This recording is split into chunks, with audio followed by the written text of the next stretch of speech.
Hi, good afternoon. Today is November 9th, 2025, and it is 12:01 p.m. U.S. Central Time. My name is Reynaldo J. Aguiar Marcano, and I'm recording this video from my home located at the 2302 Britton Ridge Drive, Katy, Texas 77494. And this house is located in a neighborhood called a gated community, really called Lake Point Estates in Katy, Texas, and this is relevant to this conversation. And this home is particularly located in front of the home of Joel Gray, who is the chief financial officer of Baxter International. And both our houses are located 300 feet away in that direction from the house of Mr. Robert Mueller, he was a director of the FBI for something like 10 years, I think until 2013 or something like that. And that's also very relevant to this conversation. So with that introduction, I would like to welcome you to episode or demo number 87. So I'm calling this, I'm putting numbers to the demos to be able to reference them if I have to talk about something that I already talked about before, so I can give you the number of the demo in which that thing was mentioned. So I'm going to call them demos. So I'm going to number them with a D as in Delta and the number. I'm going to avoid calling them episodes because I don't want the network to weaponize that, right? To say that this is a reality show or something like that. Because I know that they will try to weaponize anything I say, right? So the numbers are going to be composed by a D as in Delta and the number of the demo.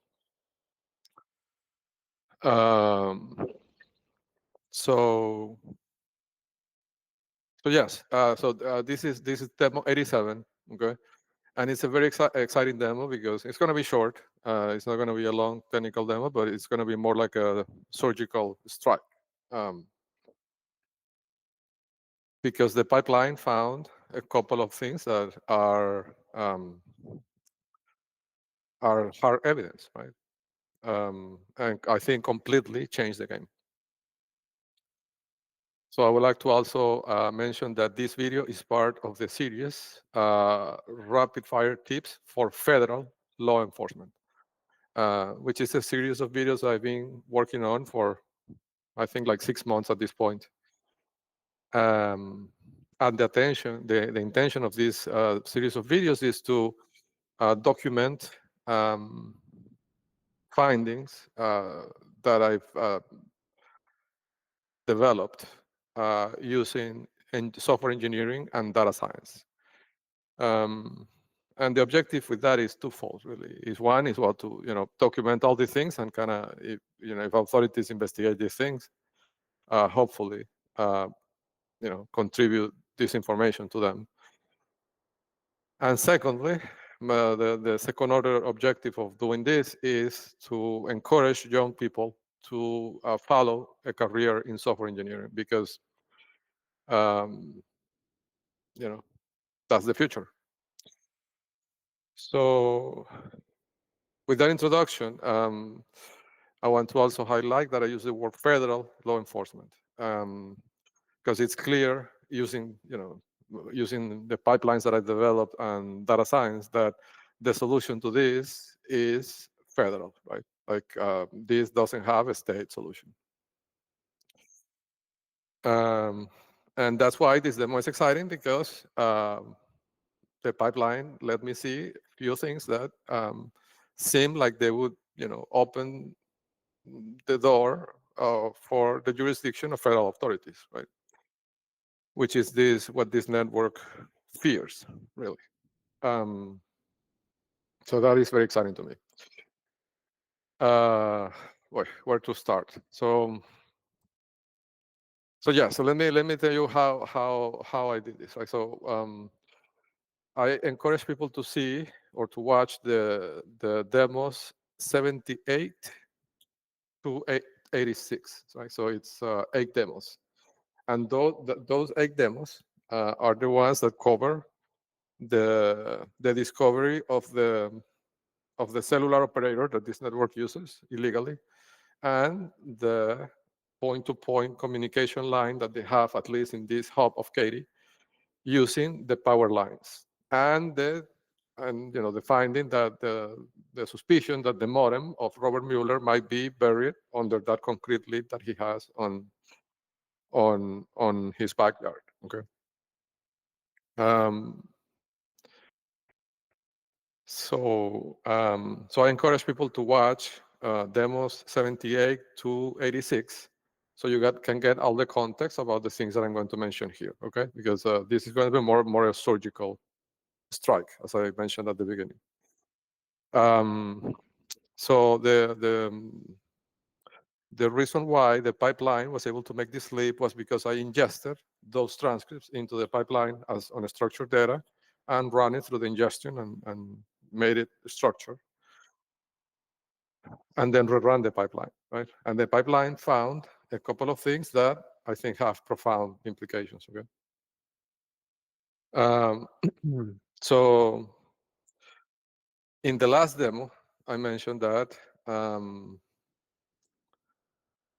Troy Pickett, right, who is let me start by that, right? So I'll share my screen with you.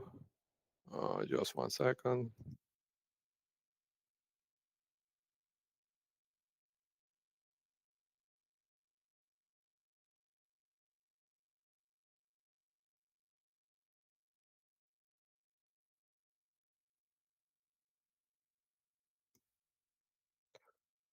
So in the last demo, we talked about that I filed a document trying to raise the issue of urgency with the administrative judge that is examining my motion to recuse, my second verified motion to recuse. And to that, Troy Pickett, when I filed that document saying that the orders were going to expire on Monday, tomorrow, and that there's no orders after that, the child is unprotected. And that the orders were never reduced to written form or signed, right? After I filed that, Troy Pickett came out of the castle of quiet and finally said something, and he filed a document, which I'm going to show you quickly in this document. So all this document that I'm showing you is my response, but it has attached as an exhibit what Troy Pickett filed on November 7th, on Friday, so this past Friday. So he filed a response to my notice, right? Which is kind of funny because my notice wasn't to him, was addressed to the administrative judge, but he felt like he needed to reply for some reason, right, to respond. So he filed this response to my emergency notice, and he put it in quotes, like saying that it's not an emergency, right? And he basically said that I was wrong in what I said. What I was said was fundamentally wrong. And he said two things. Fact one, that the orders are written and that they were signed on October 15, 2025. And fact two, that the temporary orders are not set to expire because, according to his version of history, the supposedly signed orders say that they will expire when the divorce is final. So it could be 2 years, 3 years from now. We don't know when they're going to expire, right? But there's called temporary orders. Right? But these two things, these two facts that he's calling facts in this document, and he signed this document with his name, right? Troy Pickett, and with his bar number 240-72757. I'm going to repeat that, 240-72757. So he is stating that these two things are facts, right? And these two things have deep implications of criminal activity. And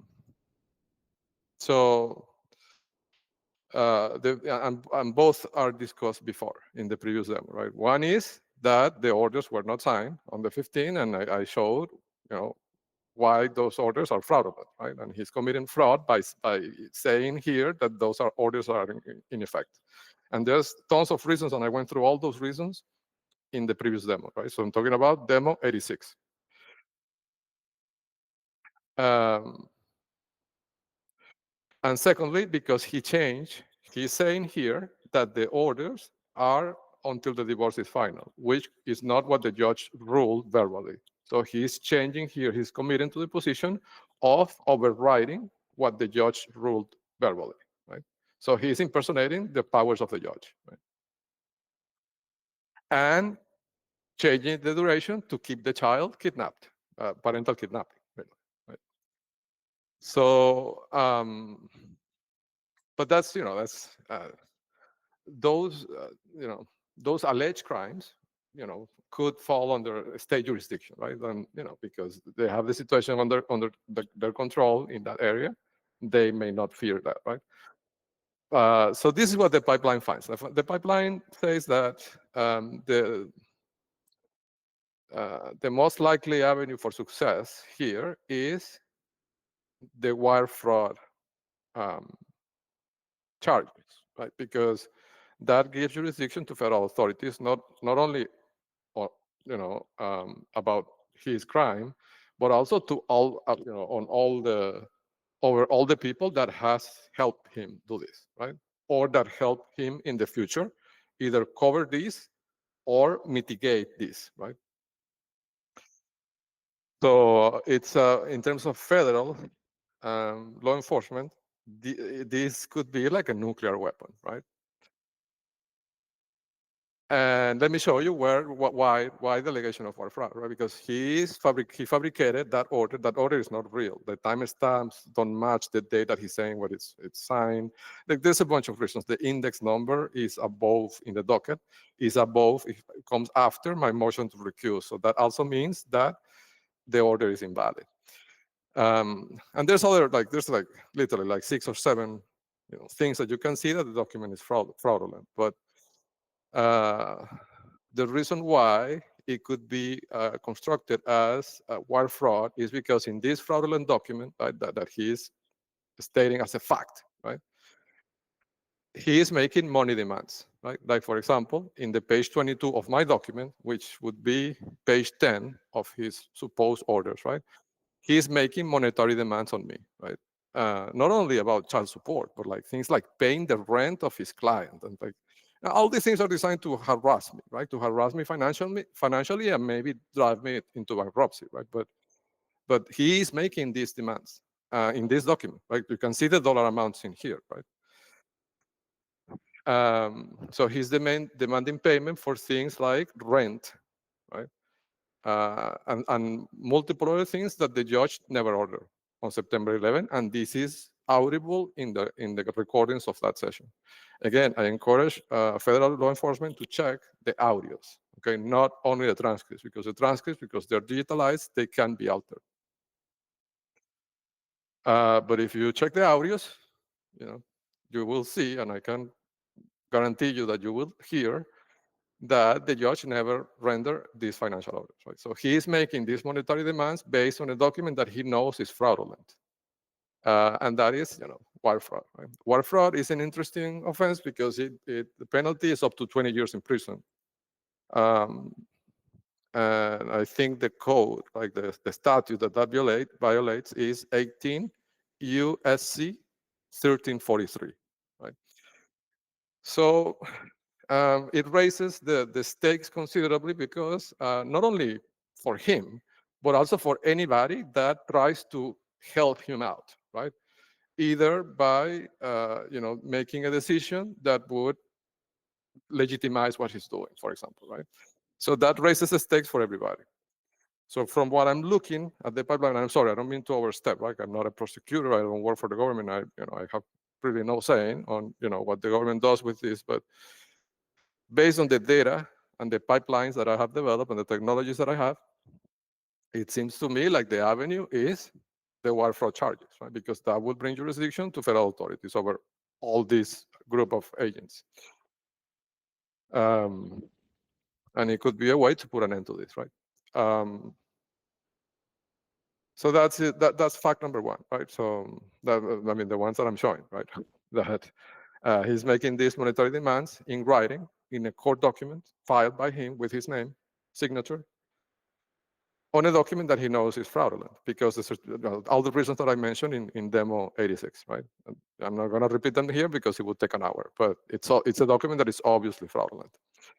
Now, interestingly, when I ingested the the transcripts of the previous demos into the pipeline and rerun it, the pipeline found two things that are nuclear, right? I'm going to tell you the first one. The first one is that, Morgan Heibner, through all this time, before she, tried to leave the case and go in hiding, she, how do I say this? In the interactions with the court filing system, right? They seem to have very structured roles. I'm talking about Morgan Heibner and Tina Simon or Bettina Simon, right? I don't know. The split seemed to be like Morgan Heibner would file documents on substantive matters, and Tina or Bettina Simon would file documents intended to harass me legally, right? Like in one instance, there was an automatic stay on the case, and Tina Simon sent me via the e-filing system an exhibit list, which was designed to call me crazy. Like I described that exhibit list before, like where it was written like the exhibits that they put in there were things picked from our website, but the titles that they put to the post were implying that I'm delusional, right? That Robert Mueller is not running a criminal enterprise from his home. That was the end goal of the exhibit list. And she did this while there was an automatic stay, so she shouldn't have been filing any exhibit list, right? But it's a harassment technique. But they always file those documents, right? Between the two of them. I'm talking about Tina Simon and Morgan Heibner, right? Morgan Heibner would file the more substantive documents, and Tina Simon would file the exhibit lists that were intended to harass me, basically. And during this process, Morgan Heibner has filed multiple of these draft orders, right, in the e-filing system, which are proposed orders, right? So are orders that she intends to bring to the judge for signature, right? And she may or may not get it signed, or if she gets it signed, then she doesn't really file the signed order and hides it, right? So I don't know that she has this order, and she's done this, multiple times. But the interesting thing that the pipeline found is that document that Pickett picked, right? So I'm talking about, if you see the order that he says that is the order that is signed by the judge, right? And it has a signature. Like if you look at the signature, it has an illegible signature that we cannot really tell who is that judge, right? You can see that, right? You read that, you don't know who that person is. And it says that it was signed on 10/15, right? October 15, 2025. It doesn't say the time. But if you look at the timestamp from the clerk, it says October 2nd, right? So 13 days before the judge signed. So how can the clerk stamp something that hasn't been signed yet, right? So this obviously shows that this is not real, right? This is a fraudulent document, right? And this is just one of the reasons why I'm saying that. There's like 6 reasons, and I encourage you to watch the demo 86 to see them all, right? To understand them all. But the pipeline flags, right, that Morgan Heibner during that week, right, between October 2nd and October 10th, she filed 3 different versions of the drafts, right?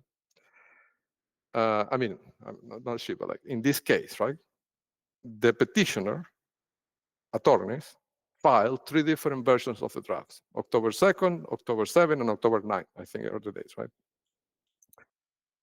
But what Pickett is saying that was signed is October 2nd, right? Not the latest, but specifically October 2nd.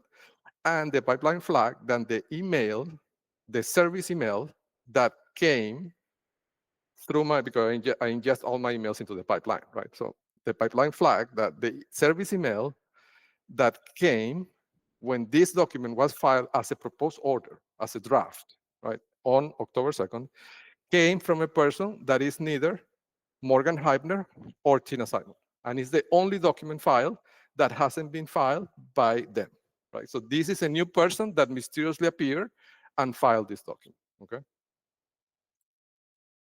And this person is, let me show you.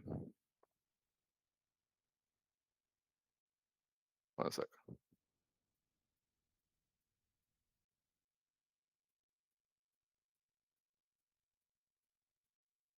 Yes. Somebody called Rosemary Becerra, right? I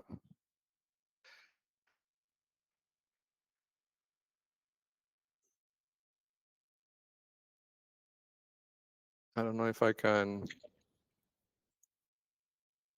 Right. So you can see here in this screenshot, right, that this notification of service came from Rosemary Becerra, not from Morgan Heibner or Tina Simon. And this was, you can see the date, right, October 2nd.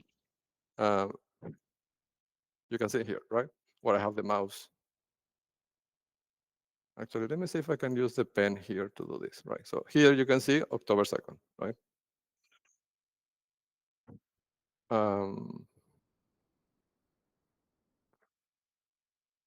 So this was filed by this mysterious person, Rosemary Becerra, okay? And it's the only instance of these drafts that was not filed directly by Morgan Heibner. Now, this on itself brings an interesting question, right? What powers does Rosemary Becerra has to file this document? Because she's not listed in the e-filing system as a representative of the petitioner. Like, if you look at the e-filing system of Tyler Tech, I think it's called the system, right? That the Texas courts use by default. For a person to be able to file a document into a case, they have to be listed as an authorized contact by the petition, right? By the person that is the real party in interest in this thing. For example, I cannot log into Tyler Tech and file a document in any case, right? I can only file documents in my case, right? Or if I designate an attorney, that person can file, right?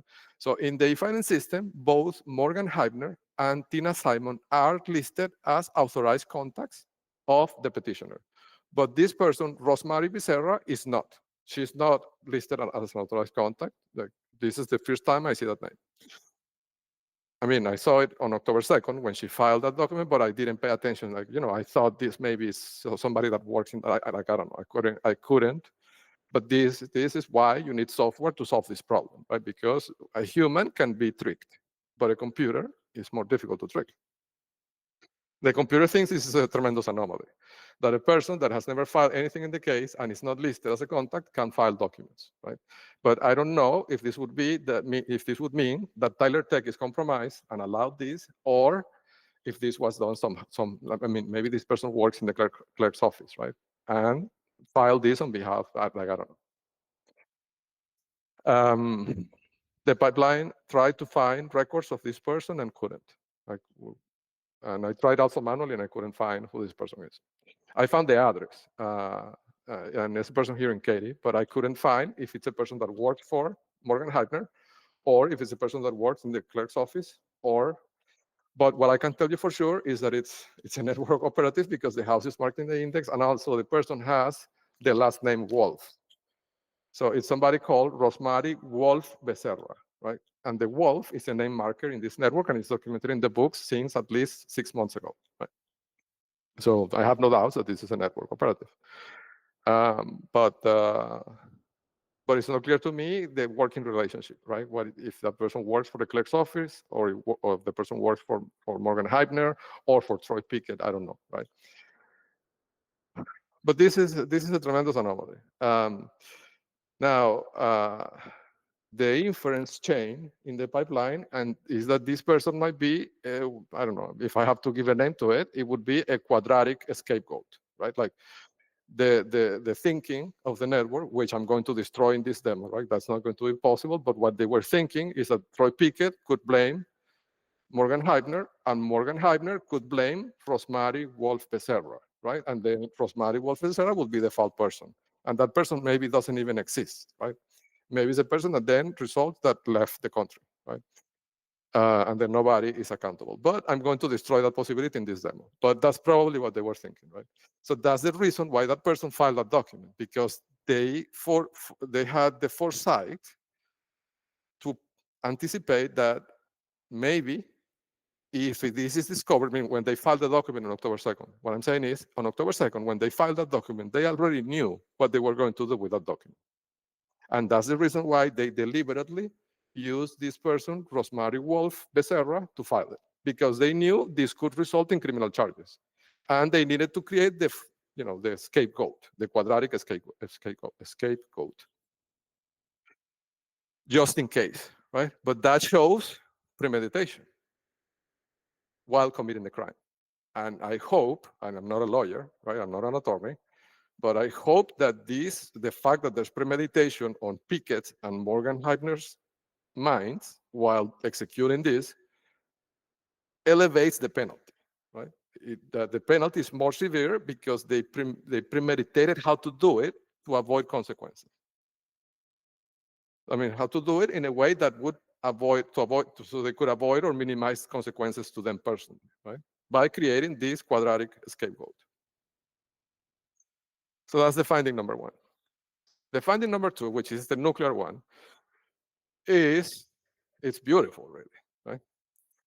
So the pipeline flags that there was an exchange. So in one of the demos, I think something like probably demo 77, right?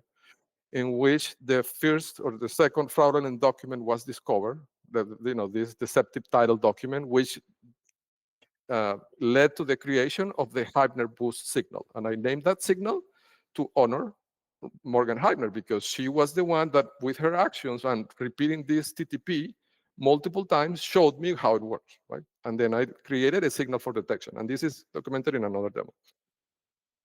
So when I created Heibner boost and I found the second fraudulent document in the docket filed by Morgan Heibner personally using a deceptive title, Morgan Heibner, in panic, or the network in panic, tried to eject Morgan Heibner from the case. Like they tried to take her out. And to do that, they tried to employ the same TTP again.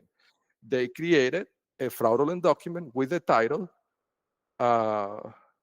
Order on Agreed Motion for Withdrawal of Counsel, implying that I had agreed to Morgan Heibner leaving the case, which I hadn't agreed, I will not agree, and I will never agree to that, right? But they filed this document with a fake title, implying that that was the situation, to justify that the judge could just quickly sign that, right? Without consequences to anybody. And once she's out, right? Of course, that didn't happen. I immediately filed an objection in writing.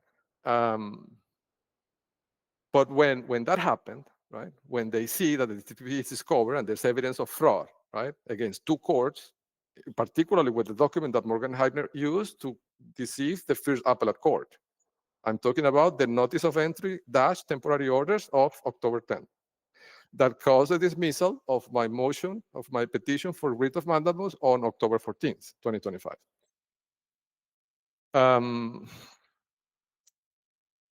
So when that happened, they panicked, okay? And they tried to create this fraudulent supposedly agreed order that implied that I had agreed on Morgan Heibner leaving the case. And to do that, the first thing they did is that they created, and when I say they, I mean the Adams law firm, somebody by the name of Elizabeth Grote or Groot, I don't know how to pronounce it.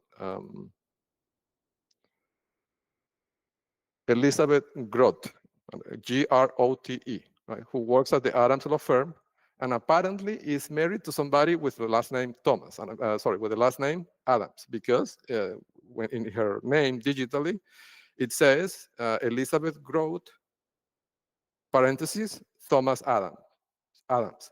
So I'm guessing that she's the wife of Thomas Adams. So could be the mother of William Callahan. I don't know. I don't know the filial relationship, but she's somebody who is married apparently to somebody in the Adams law firm. So she sent me, she sent me, let me remove that. She sent me a document to e-sign on Adobe. Adobe, so there's the e-signature platform, right? Basically saying that the document, if I signed it, I would be agreeing to Morgan Heibner leaving the case, okay? Of course, I did not sign it. And instead, I filed a response to that in the court saying that they were trying to trick the court with this fraudulent title again, a third time, right? At least a third time, because there are more instances of these that the pipeline saw. But so, so what the pipeline found, right, is that this person, Elizabeth Groth, or Groot, I don't know how to pronounce it, sent me this document, right, to e-file. This, remember, this is coming from the Adams law firm, from an email address from the Adams law firm. And this person works for the Adams law firm and is potentially, I don't know, I'm not sure, I haven't seen the marriage certificate, but could be married to one of the key directors of the Adams law firm. So this person, acting on behalf of the Adams law firm, trying to withdraw from the case an attorney employed by the Adams law firm, right, sends me this request. What the pipeline flags is that when it came to head, because I filed the objections and the document calling out what they were doing with this fraud, with this new fraud,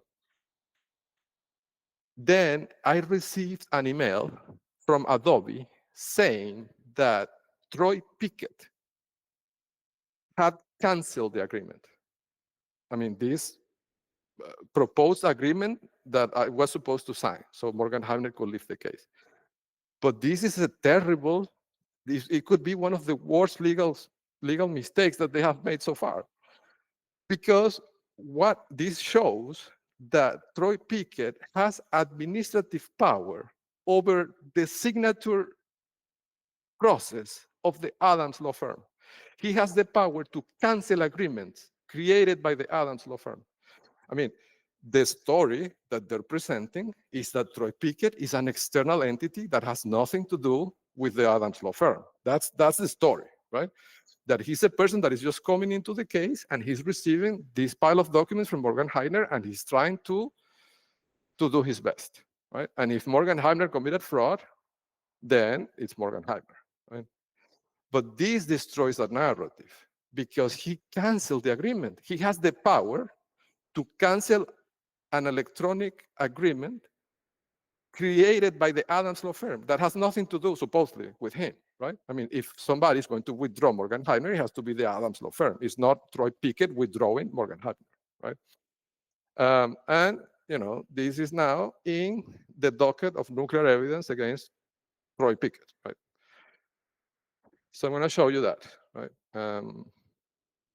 It's this document here that says Elizabeth Groth, or Groth, parentheses, Thomas Adams, I'm missing the S in the name, and Troy Pickett, right? So if you open that document, right, you will see that this comes from Adobe Acrobat Sign, right? And is about this order motion for withdrawal agreement, exchange canceled, right? And it says clearly here at the bottom that Troy, from all lawyers, has terminated the agreement exchange. So Troy Pickett has the power, the administrative power over the e-signing systems of the Adams law firm to cancel agreements if he wants, right? So this shows clearly that he controls the Adams law firm. He's not, as a human, I thought, well, he's working with them, right? I knew they were working in cahoots. Like I know they're working as a team, right? It's obvious to me. But I couldn't understand that he is actually controlling the Adams law firm. So he's one level higher. Like he controls William Kyle Adams, and William Kyle Adams controls Morgan Heimler, and Morgan Heimler controls Rosemary Wolf Becerra, who is ultimately the quadratic scapegoat. So, I know it's a complicated chain, so I try to put this in a form that it's understandable, right? Okay. So this is what the Lake Point State cell, I mean, and the cell, of course, is bigger, but these are the individuals on which I have direct physical evidence, right? So Robert Mueller, of course, is at the top because he has the controlling node, the modem, everything, right? And he is a former FBI director, former director of the FBI. So, he's a world-level player, right?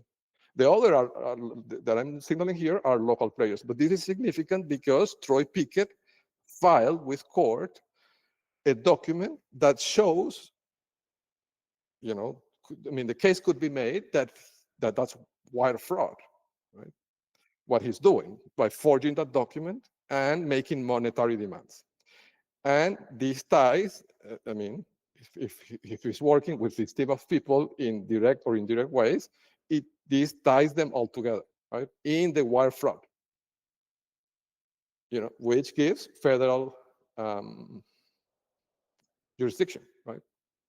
And up to 20 years in prison, which, for Robert Mueller, he's 81 years old, right? That is a death sentence, right?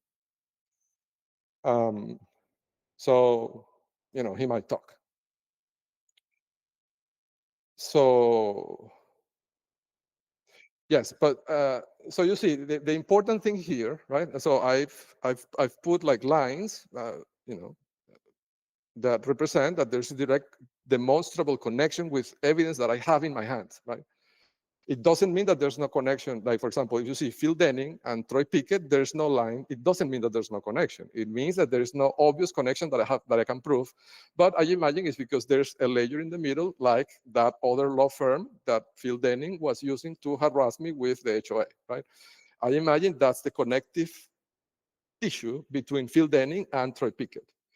And this doesn't mean that I'm not going to be able to prove it. It just means that I need to debug this deeper, right, to find what is the connection. But I will work on that, I promise.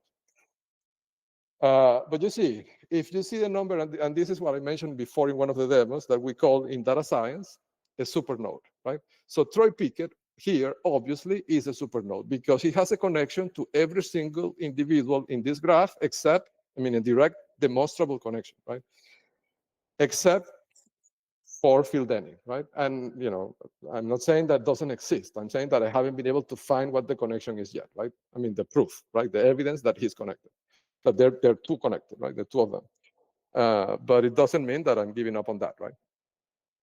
Now, so you see, he has a direct line to Elizabeth Groth at the Adams Law Firm because he canceled her supposed agreement, right? Electronic signature to have Morgan Heibner withdrawn from the case, and he has the power to cancel agreements at the Adams Law Firm, right? So that gives you an idea of the level of control that he has over the Adams Law Firm.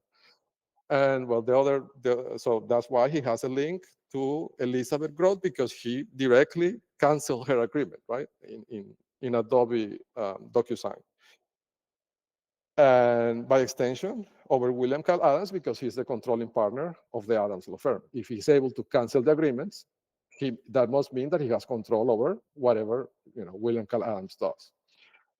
And William Carl Adams has control over Morgan Heibner because he is the employer, right? And Morgan Heibner has committed multiple fraud against multiple courts, right?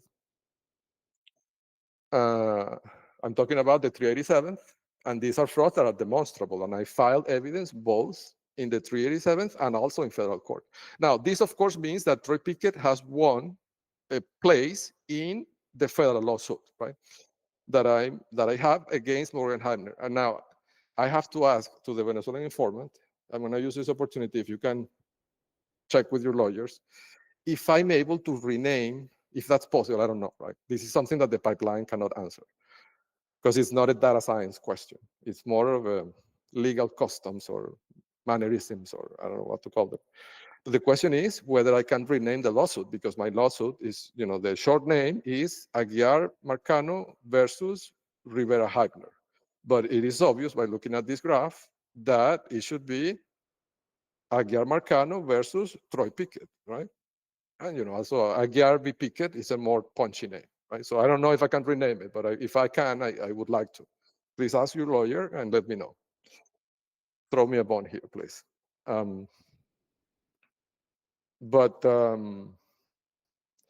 Yeah, so he won a placement, right, in the federal lawsuit for violation of civil rights under the color of state law.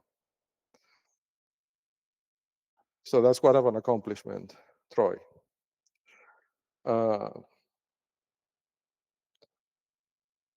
So anyhow, that is nuclear, right? That he has the power to cancel legal agreements created by the Adams Law Firm.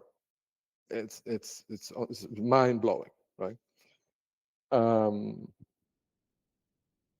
So this is, this is a good example of why software, and in particular distributed computing, is needed to fight this kind of networks, right? And this will be needed in the next 50 years, right?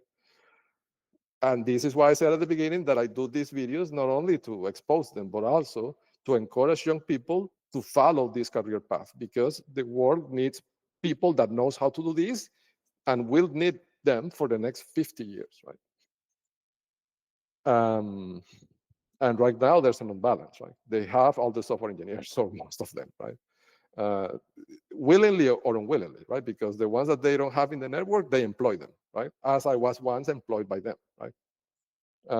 So we need to start building the resistance, I guess I would call it, right? And we need to do it fast. So those are the two data points, right? That I think, and I'm saying this according to the data I'm seeing in the pipeline. I'm not a lawyer, I'm not an attorney, I'm not a prosecutor, right? I'm just giving these opinions as a software engineer. But it seems that from what I'm seeing in the pipeline that this could bring federal consequences to this group of individuals, right? I'm talking about the wire fraud alleged, right? Conspiracy. And to give you more on that, to give you like more substance, right? More how the judge Oscar Telfair used to say, more meat, right? On this, I created this folder under Troy Pickett's folder in this evidence bucket that I called. This folder is called, one second.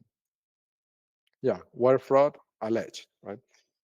So there's two documents in here. One is this one that is called emergency objection, which is the one that he responded to, right, in writing. And here I say, right, why the order is fraudulent. And I talk about the fact that they hid it, they never served it to me. The certificates of service are impossible and contradictory. The timestamps are also contradictory. The fact that Morgan Heibner verbally said on the 16th that she was there to discuss the drafts, and she filed the exhibit list the day before. So that shows that the order wasn't really signed. And the timing, right? The only thing that is not mentioned here is the index, that the supposed order got the index 89 in the docket, but my motion to recuse got index 88, which means that it got there first, but therefore the court had already lost jurisdiction. If the signature is real, that signature doesn't mean anything in that document because the index shows that my motion to recuse got there first, which means that the automatic stay was triggered, which means the judge didn't have authority to sign that. And he's making monetary demands. I mean, I'm talking about Troy Pickett, right? By putting those monetary figures in that document, he is making an explicit demand for payment, right, from me. So that's one document. And in that document, and this is the most important part, right? Oh, sorry, no, the other document, the second document, which is the fourth supplement to my motion to recuse, because, and this is relevant to the motion to recuse because all this is possible because the court has never ruled in even one of my motions, right? So but the inaction of the court encourages this criminal, makes possible this criminal network doing this criminal activity that is really wire fraud, right? So in the fourth, this is the most simple and irrefutable proof of the conspiracy between the Adams law firm and the and Troy Pickett, right? And also, this one is missing what I just said. But if you add to this, that I'm going to tell you right now, that is in this document that is filed with the court, if you add to this the fact that Troy Pickett has the power, demonstrable power, to cancel agreements that were created by the Adams law firm, this completes the circle, right? So what this document says is the following. Troy Pickett is coming into this case, the 387th court case, but this is not the first time I see Troy Pickett. He was before the attorney on the first appellate court case, in which I was asking the appellate court to force the judge to sign the orders because the judge was delaying the signing of the orders, right? And Morgan Heibner by creating these fraudulent drafts, right? That case got dismissed because Morgan Heibner filed a document on the 387th titled Notice of Entry dash Temporary Orders, which was really a notice of hearing, but she mistitled it to trick the appellate court into dismissing my petition as moot because the order supposedly had already been signed. And that document is dated in the docket October 10, 2025, right? So Troy Pickett, being on the other case on the appellate court, is already aware of this, right? He cannot say that he didn't know because he was the attorney on the other case, right? He cannot claim ignorance. But now he comes into the case of the 387 as lead attorney, and he makes in writing on November 7 the claim that the orders were signed on the 15th, which he must know is not true because he's just coming from the other court where he saw that the court dismissed the case based on that the orders were signed before the 14th. So these are two contradictory facts that he is in knowledge of, right? So he knows, this proves that he knows that that cannot be possibly be true. One of the two things has to be not true, right? The orders cannot be signed both before the 14th and on the 15th. Those are two contradictory facts that he is in knowledge of. And either one that you pick is a proof of fraud against a court. Right? So he knows that fraud was committed in either way or both, right? In either case or both. So if he knows that fraud was committed and then he files this document with these monetary demands, it means that he is making those monetary demands on a premise that he knows that is fraudulent. That's the only logical conclusion. And because he's using the email system. Why? Because I'm receiving these notices via email. I'm being electronically served. So that completes all the ingredients needed for the wire fraud charges under federal jurisdiction, which are up to 20 years in prison. So it's a done deal, I think. Now, speaking of which, so this, and you can see this, this reasoning I'm saying to you verbally here. You can read it in this document, which is filed with the 387 court, right? And of course, this is going to be filed with the federal court, right? And Pickett is going to be a central piece in that lawsuit. The only thing I'm not sure if I'm going to be able to rename the lawsuit, right? I hope I can, to give him the exposure that he deserves. But now that I'm on this topic, right, I'm going to give a couple of information I received from the informant this morning. So one is that apparently the network is in a state in which they are trying to undo the entire case, if possible, right? Like, because I mentioned, and the informant told me, they mentioned to the wire fraud charges. So they see that as a real possibility, right? What I said, because in the previous demo I said, I don't know. I'm saying this in the pipeline, but I don't know, right?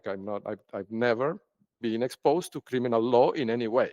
And I don't know if this is my exposure is because they made that citation on the traffic court because of the white lights of my SUV, and they put that into a criminal court, right?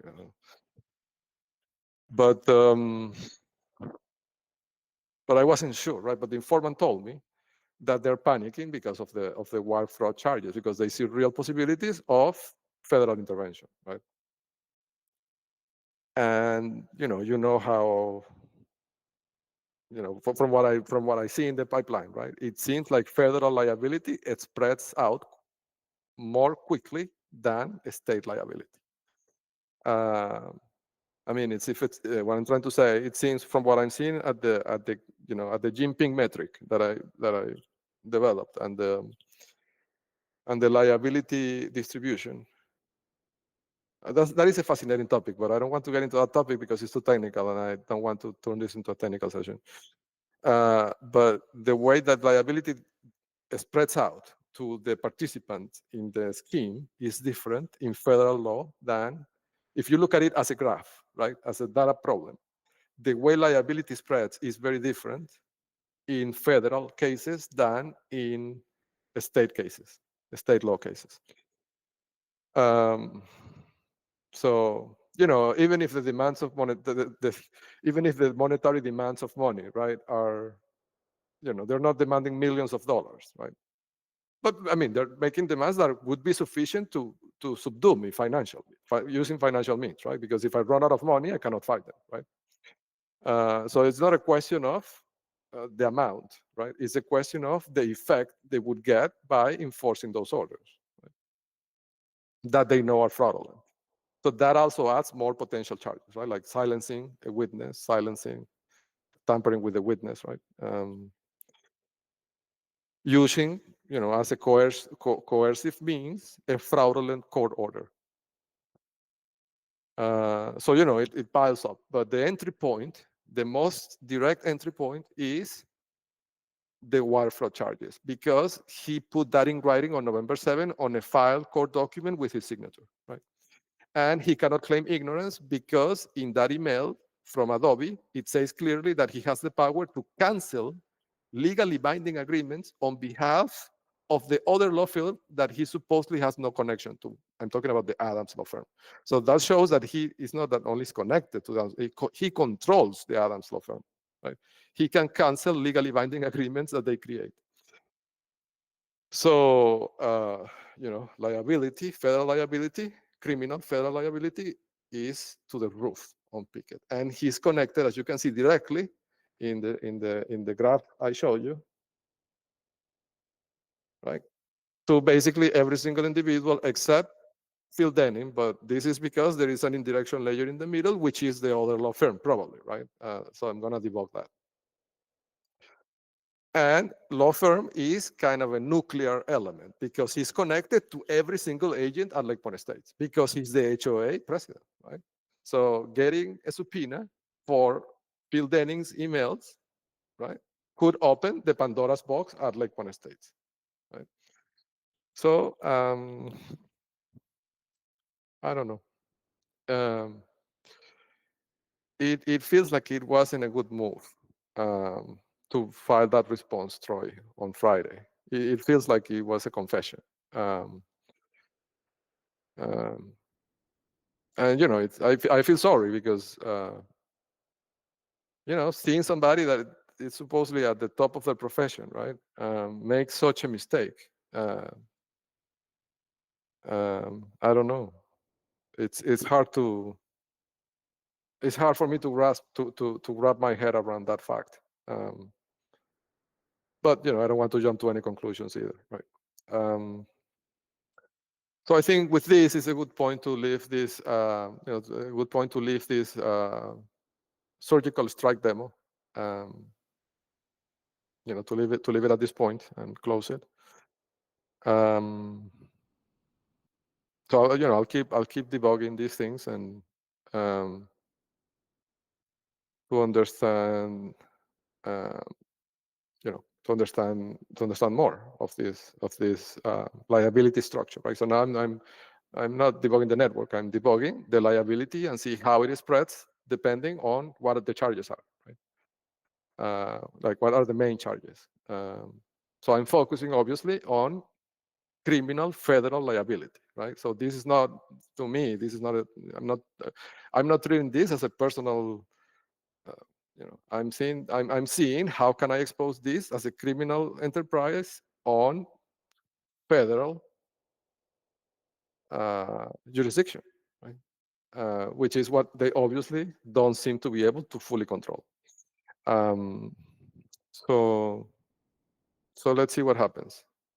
So anyhow, I thank you again for your time. I wish you a happy Sunday, and I'll see you on the next one. Bye.